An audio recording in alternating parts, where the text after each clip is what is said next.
Ginkgo trees at Highland Hill Farm. This is a picture of ginkgos that we're growing. If you'd like to go out and see them, just give us a call. We like growing ginkgo trees because they have a fantastic history to them. They are from China, where they were originally discovered. They are a gymnosperm tree that is a deciduous tree. It's one of the last ones. Kind of looks like a broadleaf, but is not a true broadleaf because it's a monocot. Then after they were discovered in China, they were brought over to the United States, and they found quite a number of niches. One is that it's a very exotic plant. There's lots of history. People do talk about it. Another use is that they are a very tough and sturdy plant.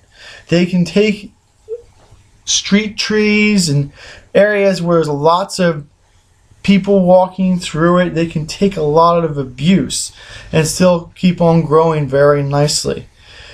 One of the stories I was told was that the reason that the ginkgo can take such brutal environments is the fact that it's where it was growing in China. There was a lot of mice, and the mice over there in China, they like to gnaw on the wood, and they would go over and gnaw on the ginkgos growing over there naturally.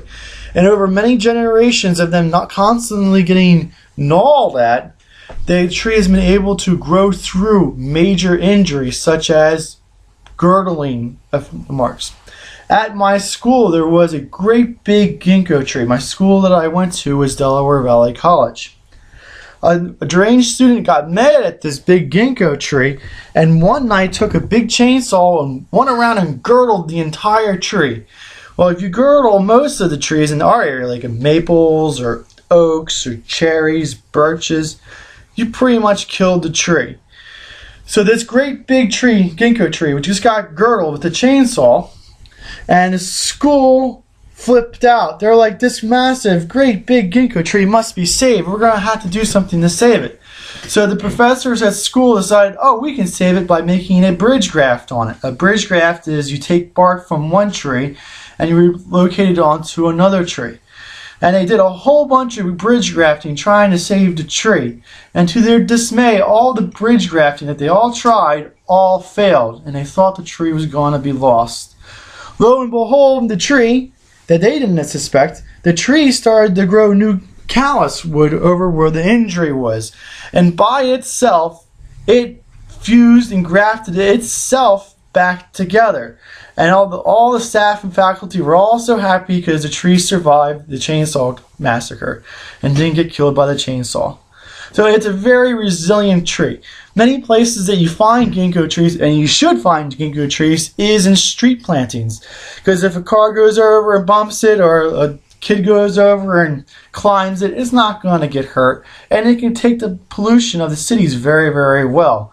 We do sell lots of ginkgo trees because of the history. They're a very tough plant, and they're also very nice looking. If you look at the leaf of the ginkgo, it's also called the maidenhair tree because of the fan of the leaf that it has. It's a very nice looking leaf. It's actually a monocot, so if you look at it, you should see parallel veins in it. It's not truly parallel, but they never really cross one another, so that's what they call it. Ginkgos, when they go into the fall, their leaves start to turn yellow, and they turn yellow all about the same time, and they all fall off the tree all about the same time. My professor says it takes about a week of it being all nice yellow, and then they should all fall off at the same time. Maybe you should get a couple just to experiment so you can see if it works out for yourself. We have lots of different sizes of ginkgos available. It's a nice plant. Go take a look at it. If you have any questions, just give us a call. Our cell phone number is 215-651-8329. Thank you. This video is brought to you by Highland Hill Farm. We grow and sell screening and buffering trees for privacy and sound barriers.